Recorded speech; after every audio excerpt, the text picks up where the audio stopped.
Nahmaduhu wa nusalli wa nusallimu ala rasulihil karim, amma ba'du. Saudara-saudara sekalian yang dimuliakan Allah Subhanahu wa taala, Abu Bakar radhiyallahu anhu pernah berkata, "Wahai Rasulullah, sesungguhnya rambutmu telah beruban." Beliau sallallahu alaihi wasallam menjawab, "Syayabatni," katanya, "yang menyebabkan rambutku beruban adalah surat Hud, Al-Waqi'ah, Al-Mursalat, Amma yatasa'alun, dan Idza syamsu kuwirat." Saudara-saudara sekalian, ada hubungan antara rambut beruban dan surat-surat di dalam Al-Quran yang menunjukkan dahsyatnya peristiwa hari kebangkitan dan azab bagi orang-orang yang durhaka. Inilah yang menjadikan baginda Nabi sallallahu alaihi wasallam rambutnya beruban.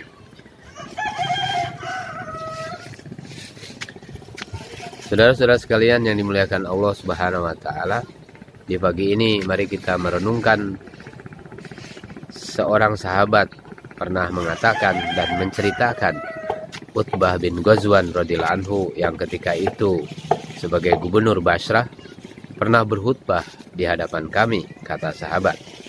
Setelah memanjatkan puji-pujian dan sanjungan kepada Allah Subhanahu wa taala, ia berkata, "Amma ba'du," bahwa sesungguhnya dunia telah mengumumkan kesudahannya dan ia telah berpaling dengan cepat dan tidak ada yang tertinggal padanya kecuali setetes seperti sisa air susu dalam sebuah mangkuk yang berusaha diisap oleh pemiliknya.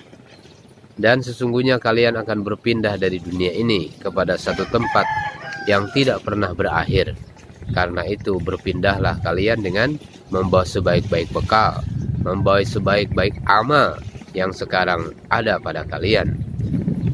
Karena sesungguhnya telah disebutkan kepada kita bahwa apabila sebuah batu dilemparkan dari pinggiran neraka, maka batu itu akan jatuh melayang-layang terus selama 70 tahun, belum mencapai dasar neraka. Dan demi Allah, sungguh suatu saat kelak neraka itu akan berisi penuh dengan manusia dan jin. Maka apakah hal ini tidak mengherankan kalian? Dan juga telah disebutkan pada kita bahwa jarak antara dua sisi daun pintu dari pintu-pintu surga adalah 40 tahun perjalanan. Dan sungguh akan datang suatu saat nanti jarak ini akan dirapatkan karena besarnya jumlah ahli surga. Dan sungguh aku telah melihat keadaanku yang ketika itu aku adalah seorang yang ketujuh dari 7 orang sahabat Rasulullah sallallahu alaihi wasallam, yang mana kami tidak memperoleh sesuatu untuk dimakan kecuali daun-daun pohon, sehingga rongga-rongga mulut kami menjadi luka-luka bernanah. Kemudian aku meminta sehelai kain kasar, lalu aku menyobeknya menjadi 2 bagian, sebagian untukku dan sebagian untuk Sa'ad bin Malik. Maka setengah kain itu aku pakai untuk menutup seluruh badanku, dan Sa'ad pun memakai setengah helai lainnya. Akan tetapi pada hari ini tiada seorang di antara kami melainkan ia telah menjadi seorang amir, menjadi seorang gubernur di suatu kota di antara kota-kota besar. Dan sesungguhnya aku berlindung kepada Allah Subhanahu wa taala dari merasa besar dalam pandanganku, padahal kecil dalam pandangan Allah Subhanahu wa taala. Dan sesungguhnya tidak ada satu masa kenabian pun, melainkan suatu saat nanti kenabian itu akan berubah sehingga ujung-ujungnya menjadi kerajaan dunia semata. Karena itu pada masa mendatang nanti kalian akan mengalami amir-amir, gubernur-gubernur lain setelah kami. Saudara-saudara sekalian yang dimuliakan oleh Allah Subhanahu wa taala, ini kata-kata Utbah bin Ghazwan. Maksud kalimah tidak ada satu masa kenabian pun melainkan suatu saat akan berubah, bahwa pada masa kenabian itu yang hak atau keadilan ditegakkan, dunia disikapi dengan juhud, tidak dicintai, dan akhirat sangat dicintai. Kemudian setelah masa kenabian dan masa para khalifah berakhir, keadaan menjadi berubah dan semua urusan menjadi terbalik. Kemudian berangsur-angsur urusan agama menjadi kurang sehingga hilanglah kegemilangan.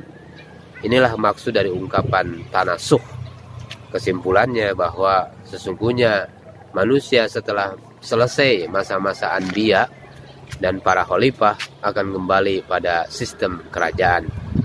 Inilah yang telah terjadi saudara-saudara sekalian pada zaman-zaman sebelumnya, seperti yang disampaikan oleh Utbah bin Ghazwan tadi, dan ini telah terjadi. Dan setelah masa kerajaan itulah disabdakan oleh baginda Nabi Sallallahu Alaihi Wasallam juga tentang beberapa zaman yang selanjutnya, dan kita hidup di zaman ketika manusia berada dalam kebebasan, dan inilah zaman-zaman yang penuh dengan fitnah. Oleh karena itu saudara-saudara sekalian, di pagi ini kita merenungkan kita berada di zaman mana dan bagaimana sikap kita, apa yang harus kita kerjakan. Maka kita berpegang teguh kepada perintah-perintah Allah dan sunnah-sunnah baginda Nabi Sallallahu Alaihi Wasallam. Semoga Allah Subhanahu Wa Taala memberikan kekuatan kepada kita yang hidup di zaman ini.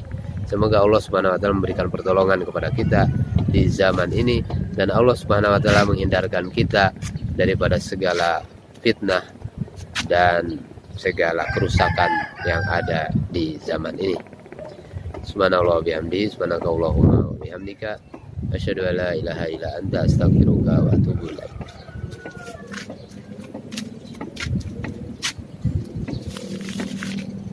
Ini suasana sunset di Labuhan Lombok Timur. Masya Allah, begitu indahnya saudara-saudara. Sengaja saya abadikan kepada saudara-saudara sekalian. Semoga ini menjadi ibroh dan pelajaran bagi kita dan inspirasi kepada kita.